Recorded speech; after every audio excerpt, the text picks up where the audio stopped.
우리 지휘하시던 차이서 집사님, 그 남편 되신 임정석 집사님이 지난 주간에 시골에 고향에 내려가셨는데 거기서 또 이제 쓰러지셔서 지금 차 집사님이 거기가 계십니다. 그래서 어제 연락이 와서 오늘 뭐 이렇게 참석 못한다고 했습니다. 기도해 주시기 바라겠습니다. 제가 지난 주간에 신방했을 때 임 집사님 괜찮았어요. 인지도 뛰어나고 그런데 이제 그 아프시니까 애기같이 춤을 자주 추시더라고요. 알고 봤더니 옛날에 DJ 했었더라고요.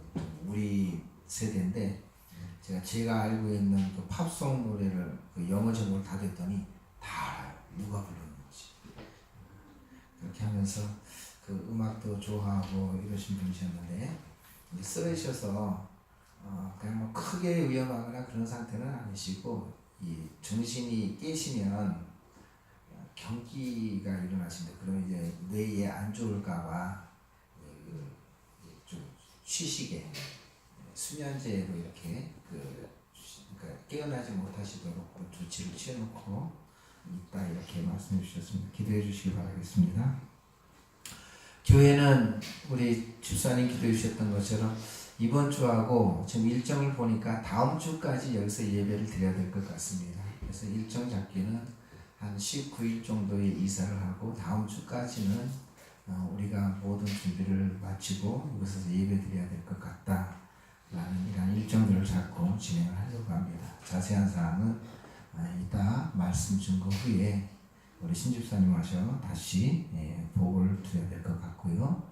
아무튼 우리가 새로 교회를 이전하고 또 그곳에서 새로운 출발을 하게 되는데 참 의미가 있는 것 같습니다. 아무쪼록 교회가 교회 되고 또 성도가 성도 되어지는 그러한 사명 또 시대적인 역할을 감당하는 것들이 중요하고요.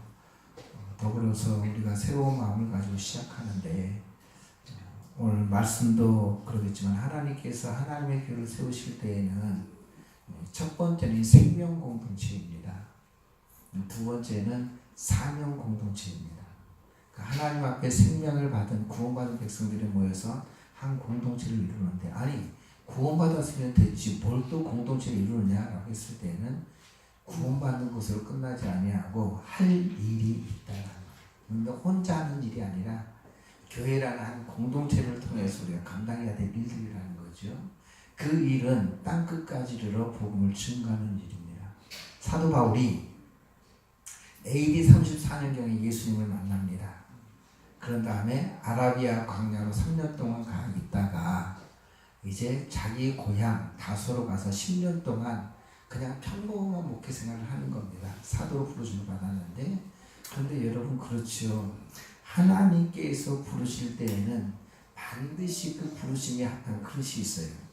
맨 처음에 하나님께서 우리 주님께서 사도 바울을 만날 때 이는 이방인을 위한 나의 그릇이다 라고 말했거든요.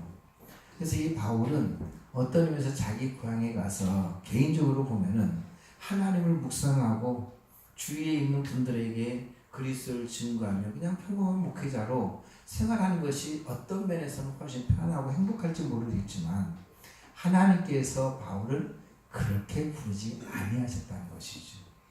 그래서 아라비아에서의 3년 그리고 자기 고향에서의 10년의 이 목회 생활을 통해서 사도 바울이 어떤 그릇으로 쓰임받아야 될 것인지에 대한 이 확신과 담대함이 그 안에서 생겨나게 되고 쌓이게 되고 또 그 일을 준비하는 과정이 된 거죠. 그렇게 있을 때에 이제 안디옥 교회라는 곳에서 이 사도 바울을 청합니다. 이곳에서 하나님의 말씀을 가르쳐주라. 그리고 하나님께서 맡겨진 사명 좀 감당해라. 그래서 바울이 자기 고향 다소에서 떠나 에베소로 가게 됩니다. 이때가 AD 47년경 예수님을 만난 지 약 한 13년 정도 지난 그 시점이 되죠. 거기서 1년 동안 안디옥 교회에서 하나님의 말씀을 가르치고 복음을 증거하는데 이 가운데 뜨거운 열정들이 생겨요. 여러분 그러니까 예수를 믿는다라고 했을 때에는 그 안에 있는 생명력이 용솟음쳐가지고 사실은 가만히 있지 않게 만듭니다. 그러니까 내가 예수를 믿는데 내가 아직도 그냥 잔잔한 그냥 그 바다, 고요한 바다 가운데 있다면 내가 아직 하나님의 은혜를 평생 경험하지 못하고 있구나, 이렇게 생각하시면 돼요. 우리가 어떤 일을 감당하든 감당하지 않든 하나님의 생명이 우리 안에 들어올 때에는 하나님께서 나를 왜 이런 큰 은혜를 베풀으셨는가, 왜 이 큰 사랑을 경험하게 하셨는가, 왜 하나님께서 나를 이때에 하나님의 백성으로 삼아주셨는가에 대한 그 목적, 그 의미를 우리가 추구하게 되고 알게 되죠. 그래서 할 수만 있다면 하나님 기뻐하신 일에 조그만 것이라도 쓰임받고자 하는 이 열정과 그 씨앗, 그 싹들이 우리가 이렇게 타오르게 되는 거거든요. 안디옥 교회라는 그 교회는 당시에 그리스도인, 즉 그리스도인이라는 그리스도의 사람들이라는 말을 처음으로 들었던 교회였어요.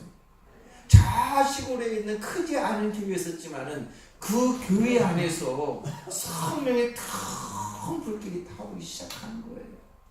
말씀에 대한 갈급함이 있으니까 저 사울이라는 사람이 있는데 그 사람 가서 말씀 좀 배우자, 말씀 좀 듣자 해서 그걸 청하게 되고요.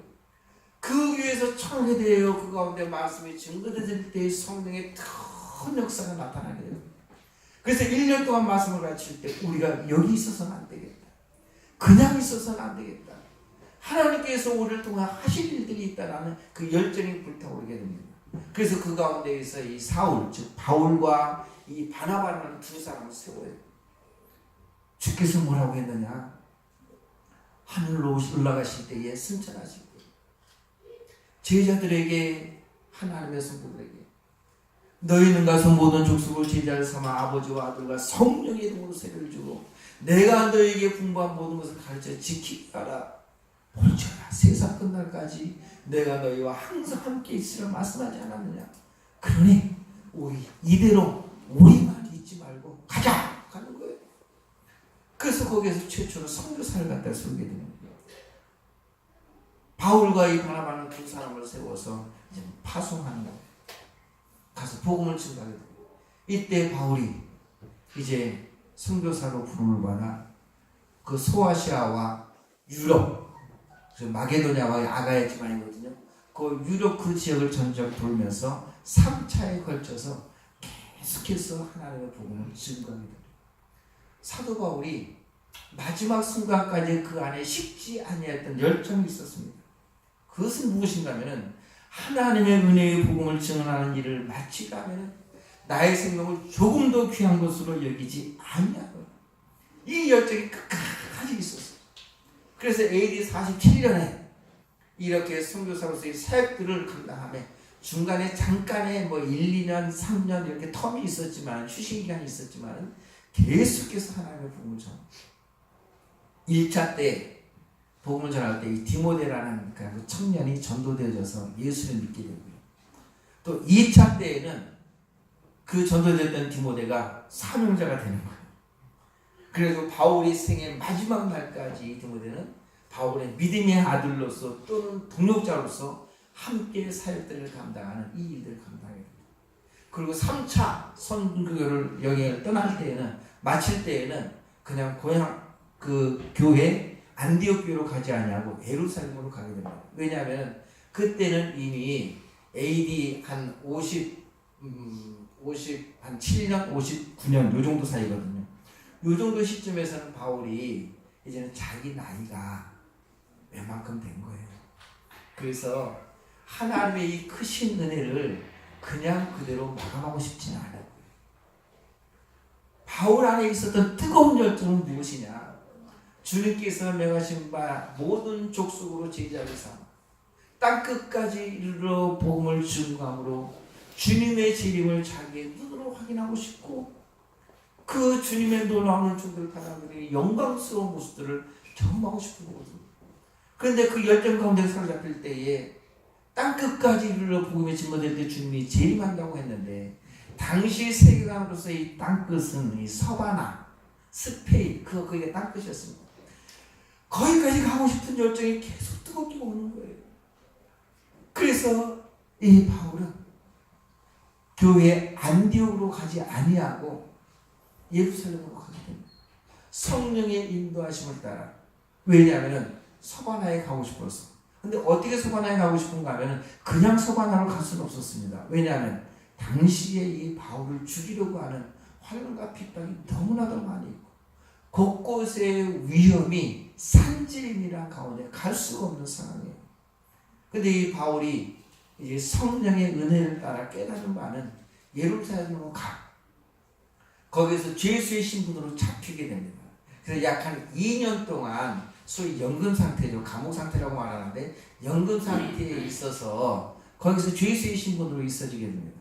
로마 시민권을 가지고 있기 때문에 나는 로마 시민이기 때문에 로마 황제에게 가서 재판을 받겠다라고 얘기하게 되는 거예요. 그래서 죄수의 신분으로 로마로 가게 됩니다.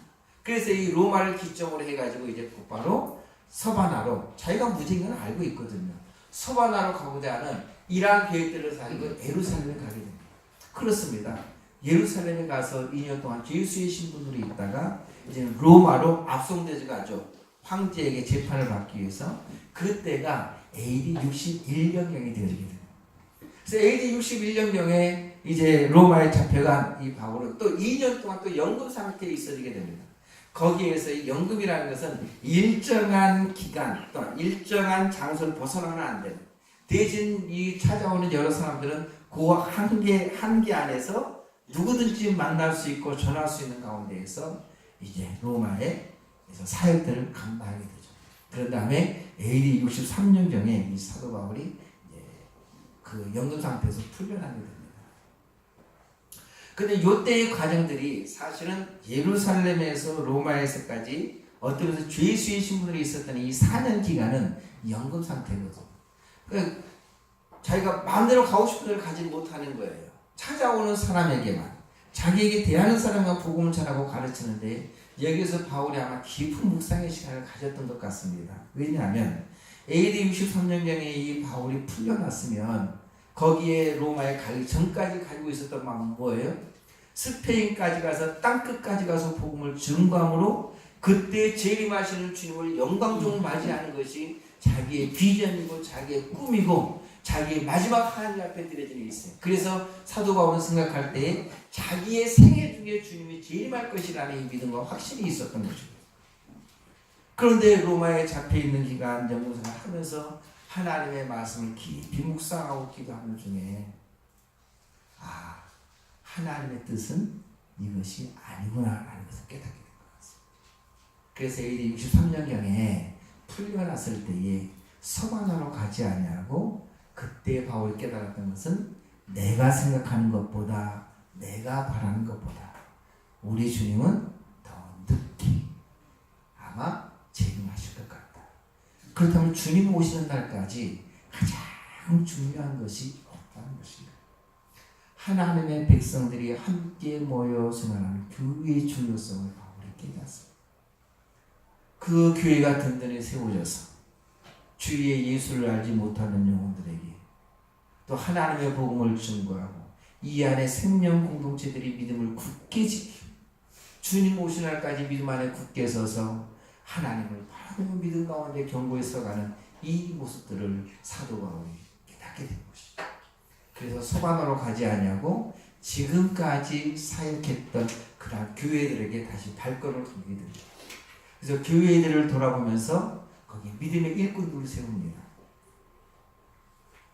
주님 오실 때까지 하나님의 교회가 감당해야 될 사명이 있고 교회의 공동체가 믿음으로 굳게 세워줘야 되기 때문에 그러면 교회 안에서 질서가 있어요. 교회 안에 질서가 있어야 되는 믿음의 일꾼들이 그 가운데 세워져야 되는 거거든요. 그래서 간 곳마다 교회를 세우고 성도들을 격려하며 일꾼들을 세우게 됩니다. 그래서 그레데라는 이 섬에는 이 디도라는 제자를 거기다 일꾼으로 세워놓고 그 다음에 쭉 올라가서 이 에베소 교회에 자기의 믿음의 아들 디모데를 거기에 남겨놓습니다. 사도 바울의 생각은 그랬었던 것 같아요. 교회가 중요하기 때문에 이제 내가 자유의 몸이야. 그렇기 때문에 아마 디모데는 처음 전도할 때부터 그리고 또한 선교사역을 감당한 2차 선교사부터 계속 다녔기 때문에 아마 평생의 동역자로 여겼던 것 같아요. 그래서 에베소에 디모데를 남겨놓을 때에는 내가 곧 올 테니까 여기에서 기다리고 있어라. 나는 교회를 쭉 뒤돌아보면서 다시 올게. 이렇게 약속을 했었던 것 같아요. 그래서 디모데를 에베소 교회에 남겨놓고 사도 바울이 그 윗지방에 있는 그 소아시아 지방의 교회들을 격려하고 세우고 또 삥 돌아서 이제 그 유럽의 첫 번째 지역 빌립보 지역 있잖아요. 마게도니아 지역인데 그 지역 거쳐서 그 밑에 있는 아가야 고린도 교회가 있는 그 아가야 지방을 거쳐서 아마 에베소로 갈 계획을 세우고 이제 그 에베소에 디모데를 남겨놓았는데 빌립보에 이르러서 사역을 감당할 때에 사도 바울이 그 당시 상황을 깨닫게 됩니다. 그래서 하나님 앞에 사역의 길들을 보게 될 때 또 에베소에 가지 못할 것 같다는 이 직감이 생기게 되는 거예요. 당시의 로마는 네로가 정권을 잡기 시작했고 그다음 기독교에 대한 박해가 아주 심한 이러한 가운데 있을 때 바울이 에베소로 가지 못할 것 같은 이러한 그 마음이 생기게 되는 거예요. 그래서 바울이 빌립보 마게도니아 지방에 있는 빌립보에서 디모데 전서를 쓰게 됩니다. 그 바울의 마음속에서 뭐라고요? 못 갈 것 같다. 다시 잡힐 것 같다는 느낌이 드는 거예요. 실제적으로 디모데의 전서를 쓰고 나서 이 사도 바울이 로마의 네로 황제 그 군인들에게 잡히게 됩니다. 그래서 이제 로마로 압송되어져서 AD 한 67년경에 순교를 하게 된 이 과정을 겪게 되는 거죠. 그러니까 이 디모데 전서를 쓸 때는 바울이 직감적으로 에베소에 가서 목회 생활을 하려고 했는데 하지 못할 것 같다는 것을 알고 나서 이제는 자기가 감당해야 될 사명을 누가 감당해야 되는 거예요? 에베소에 남겨놓았던 이 디모데가 감당해야 되는 거예요. 그래서 이 디모데는 사실 아직 어렸어요. 또 어떤 의미에서는 부족하고 또 그렇게 나이 많은 성도들이나 이런 사람들도 업신여기는 일도 하기도 하고 몸도 약하고 그런 가운데에서 이제 이 디모데가 목회자로서 어떻게 사역을 감당할지에 대한 이 권면의 이 말씀을 이 디모데 전서를 통해서 사도 바울이 쓴 말이 오늘 본문의 말씀입니다. 그렇기 때문에 이 디모데 전서를 보게 되면은 사도 바울이 디모데를 향한 개인적 서신이지만은 목회자로서 감당해야 될 목회의 내용이 이 가운데 있다는 말이에요. 그럼 목회자는 하나님의 교회에서 사역을 감당하는 자들이에요. 더욱 나아가서 보게 되면 그렇다면 이 말씀을 통해서 우리는 전체적으로 하나님의 교회 안에 어떤 일들이 있으며 하나님의 교회가 어떻게 세워져야 될 것인지에 대한 이 진리의 말씀이 잘 기록되어 있다는 말씀이죠. 사도 바울의 심정은 그렇습니다. 오늘 14절에 있는 말씀처럼 내가 속히 내게 가기를 바라나 내게 이것을 쓰는 것은 내가 속히 내게 가기를 내 마음 간절히 원하고 있어. 그런데 가지 못할 것 같다. 그러나 가지 못한다고 해서 그냥 끝나는 것이 아니라 너에게 이것을 써 줌으로 말미암아 내가 너에게 간 것이 지체이 되어졌어. 그럼 그곳에서 하나님의 일들이 이루어지고 하나님의 교회가 세워지고 하나님의 성도들이 하나님의 믿음을 지켜 하나님의 일들을 감당해야 될 터인데 네가 거기에서 어떻게 해야 될 것인지를 내가 너에게 말한다. 왜? 네가 지금 그곳에 있는 에베소 교회는 단순히 그냥 어떤 모임이 아니라는 거예요. 오늘 성경 말씀을 보면 그곳은 하나님의 집이라는 거예요. 하나님의 집. 이 유대 백성 유대인들에게 있어서 이 집이라는 것은 하나의 생명 공동체를 말해주고 있거든요.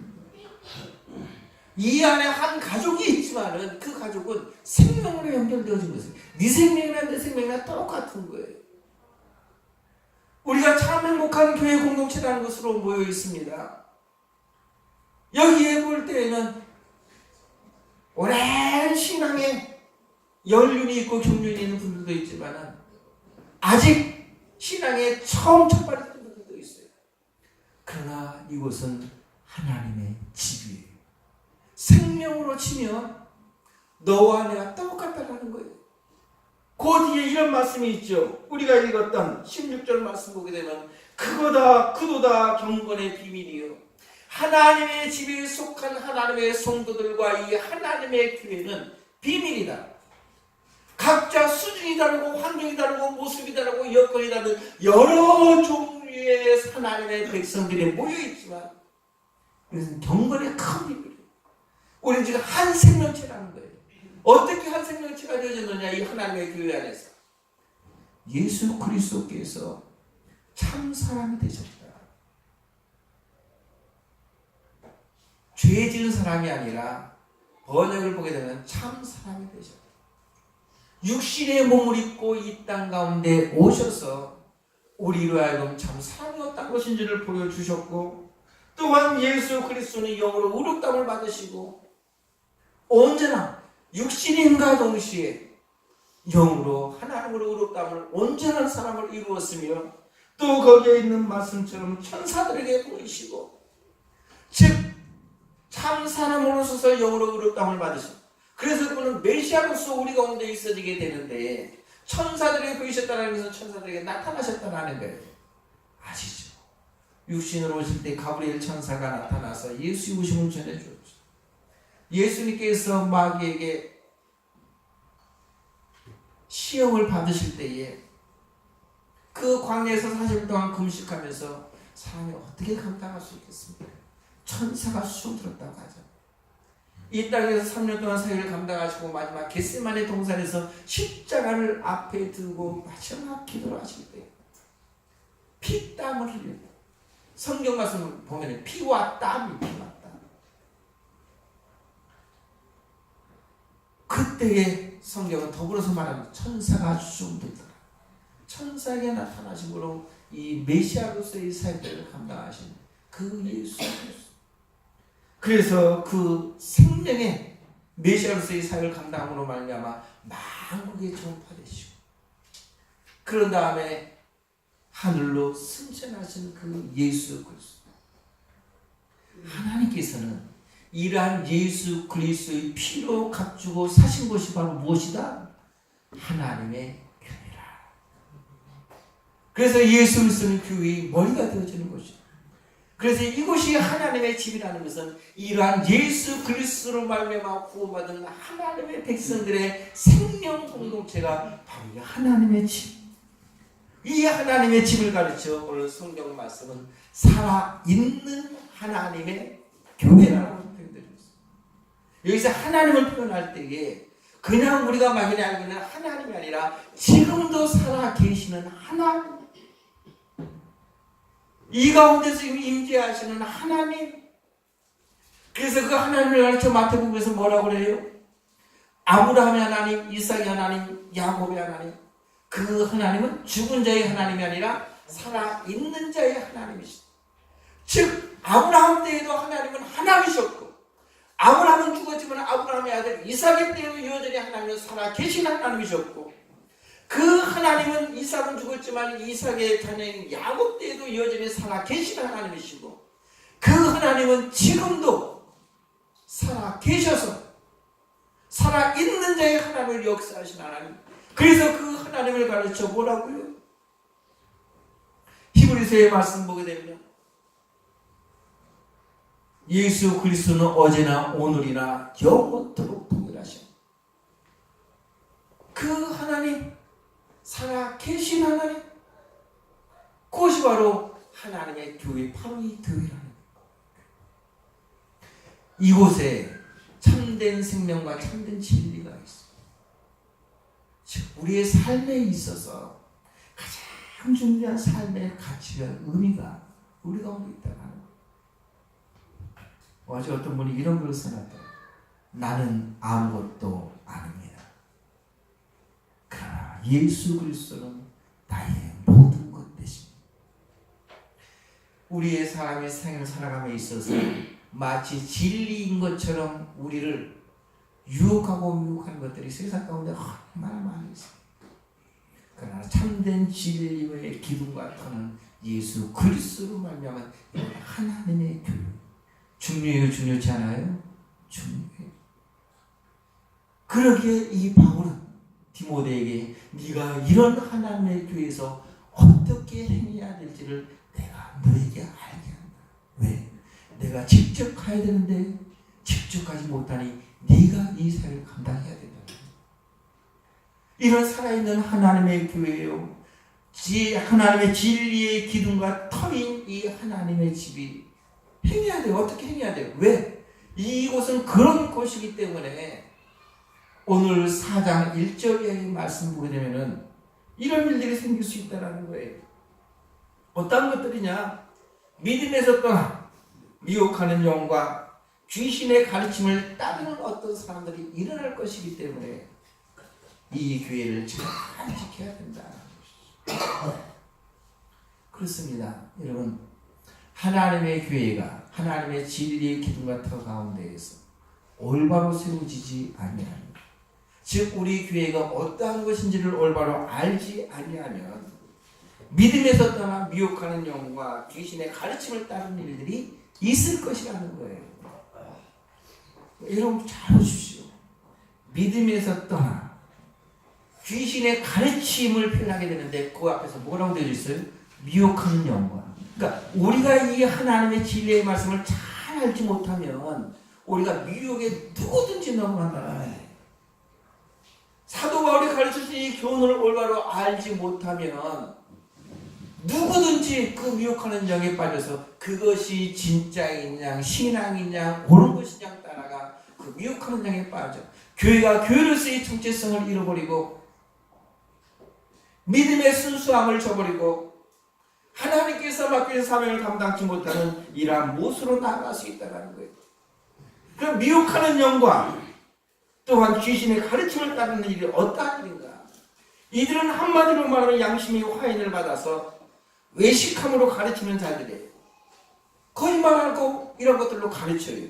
그러니 대부분 교회 안에서 하나님의 진리에서 떠나게 하는 것들은 가만히 보면은 그냥 일상적인 송부 안에서 일어나는 것이 아니라 어떠한 것이에요? 가르치는 자들에게서 많이 세움을 받은 가운데서 많이 나타난다. 그래서 일반 성도들이 그런 가르침의 미혹이 되어져서 교회에서 일꾼들은 참 중요합니다. 그러기에 교회의 일꾼들이 하나님의 진리 가운데 올바로 서 있는 것 참으로 중요합니다.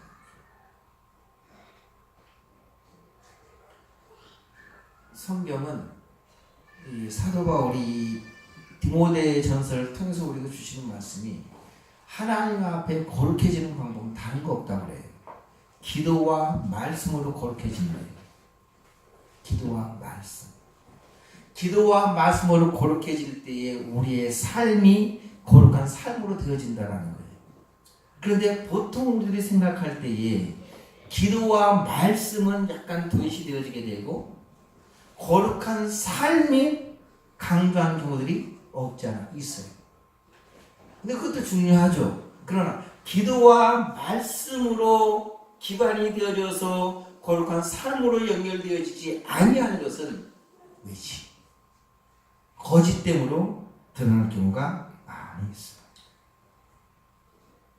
그래서 잘못된 가르침을 가르치는 자들은 세상에 있는 것들은 당시 시대가 그랬어요. 소위 말해 수토화주의인데 경건주의자들 수토화주의 이런 것들이 많이 있었는데 육체는 더러운 거야. 그래서 금욕적인 생활을 강조해요. 하나님 앞에 순수함을 지켜야지. 결혼을 해서 뭐해? 그리고 또 어떤 사람들은 음식을 통해 가지고 율법적 행위들을 강조하고 가르쳐요. 그래서 그 행위들을 통해서 자기 자신을 의롭다. 여러분 제가 여러 번 말씀드리지만 율법이라는 것은 뭐예요? 온전한 것이라고 그랬죠. 근데 그 온전한 율법을 지키는 우리가 온전하지 못하기 때문에 율법으로 우리가 부족함을 깨닫는 거거든요. 그러기에 그 율법을 통해서 우리는 연약함을 알고 하나님의 은혜를 구하는 자들이에요. 그래서 결국 율법이 말하는 것도 하나님의 은혜를 알게 하는 하나의 도구가 되는 거거든요. 그런데 이 외색하는 자들, 미혹하는 영에 빠진 자들의 모습들을 보게 되면 우리 인간이 내가 율법을 지킬 수 있다고 말하고 있어요. 그래서 어떤 것들을 규정을 해. 그래서 그 율법을 지킴으로는 의롭대. 그 율법을 지킴으로 의롭다 보니까 결론적으로 보게 되면 하나님의 은혜가 필요치 않아요. 필요 없어. 왜 내가 지킬 수 있는 것인데. 그건 아니라는 거죠. 그런데 이러한 일들이 교회 안에 있을 수가 있다. 그러므로 말미암아 정말로 이런 미혹한 것 외식에 빠짐으로 말미암아 정말로 하나님 주시는 참된 기쁨과 그 경건을 맛보지 못하게 하는 일이 있다.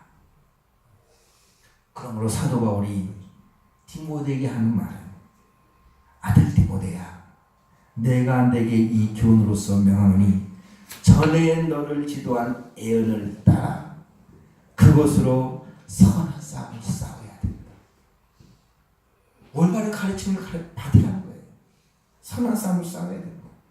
그리고 그 내가 너에게 가르쳐준 대로 어떤 일이 있어도 믿음과 착한 양심을 가지라 라고 디모데전서 1장 18절 19절에서 명해주고 있어요. 그럼 여러분, 믿음의 선한 싸움을 싸우고 착한 양심과 그 믿음을 가진다는 것은 어떠한 것일까요? 디모데에게 사도 바울은 이렇게 고면하고 있습니다. 디모데전서 2장 말씀 보게 되면은 모든 사람을 위하여 간구와 기도와 도구와 감사를 해야 된다.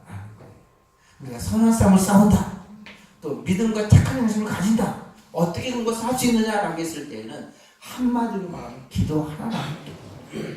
그런데 기도하는데 네 종류의 그 유사용어를 쓰고 있습니다. 그런데 이 원어를 보게 되면 이것이 현재 진행형이에요. 현재 진행형. 그런데 항상 여기서 이 현재형, 헬라어에서 이 현재형이라는 것은 계속과 반복을 통해. 그러니까 과거에서부터 지금 현재까지 계속 이루어지고 있는 어떤 현재형. 그런데 이것은 미래에도 현재예요. 계속 이루어질 것들을 말해주고 있어요. 요 형태의 문법으로 현재 진행형으로 쓰여진 것인데 무엇이? 기도하라. 간구하라는 그 말은요, 특별한 상황을 말해주고 있어요. 간절히 구해야 될 상황이 있어요. 그때 그냥 아이고 어떡해, 좌절하지 말고 절망하지 말고 실망하지 말고 간절히 구해라. 누군지 삶을 살아가면서 이런 간구할 상황들이 있을 수 있다는 거예요. 기도라는 것은 일상적인 생활을 말해주고 있어요. 쉽게 표현하면 우리가 밥 먹을 때 잠깐 하나님 앞에 묵상하는 것. 내가 어린 가정에 도착했을 때 어느 것을 행할 때 어느 길을 갈 때 항상 기도, 일상적으로 하는 기도 말해주고 있어요. 도구라는 것은 내 옆에 형제자매를 한번 봐보십시오. 나름대로 기도 제목이 있을 수 있다는 말이에요. 그들을 위해 하나님의 은혜를 구하는 거예요. 그럴 때 이제 감사도 이런 같은 동료용어로 쓰고 있어요. 이 감사라는 것은 모든 신앙의 가장 최고봉, 절정이기도 하면서 간구와 기도와 도구의 열매, 결과가 바로 이 감사라는 거예요. 여러분, 기도의 결론이 뭐예요? 기도하기 전에는 드리는 말씀이지만 아파, 힘들어, 어려워, 어떻게? 그러나 하나님은 나의 아버지시기 때문에, 그러나 주님은 나의 그리스도이기 때문에 기도해. 하나님 앞에 앉아 기도하고 결론이 뭐로 나와요? 찬송이 나오잖아요. 감사가 나오잖아요. 그렇게 하래요. 말세에 또 마지막 때에 믿음에서 떠나 미혹하는 사람들이 힘들게 할 수도 있어요. 외식하는 자들로 인하여 실망할 수도 있어요. 그러나 기도하며 내 하나님 의지하며. 여러분, 우리가 지금까지도 그래왔지만 앞으로도 정말 기도하는 교회, 기도하는 성도들 되어주시길 바라겠습니다. 또한 이 바울이 하는 말은 선한 직분을 사모하라. 즉 하나님 주시는 은혜를 알아 하나님 일에 대한 열정을 가지래. 그래서 이 그리스도 안에서의 담대함과 확신을 가지고 내가 선한 일에 열심을 다하는 하나님의 성도가 되라. 이 디모데에게 바울이 해주는 권면의 말씀입니다. 오늘 이 자리에 앉아있는 하나님의 백성들, 우리 교회를 향한 하나님의 음성인 줄 믿습니다. 네. 기도합시다. 하나님 아버지, 우리 교회 이제 이전을 하고 또 예배당을 새롭게 준비하여 새로운 출발을 하게 됩니다. 아무쪼록 기도하는 교회 되게 해주시고 선한 일을 사모하는 하나님의 백성이요 교회 공동체 될 수 있도록, 그리함으로 하나님의 선한 뜻을 이루는 교회와 성도 되게 하여 주시옵소서. 믿고 감사드리며 예수님 이름으로 기도 올려옵나이다. 찬송 드리겠습니다.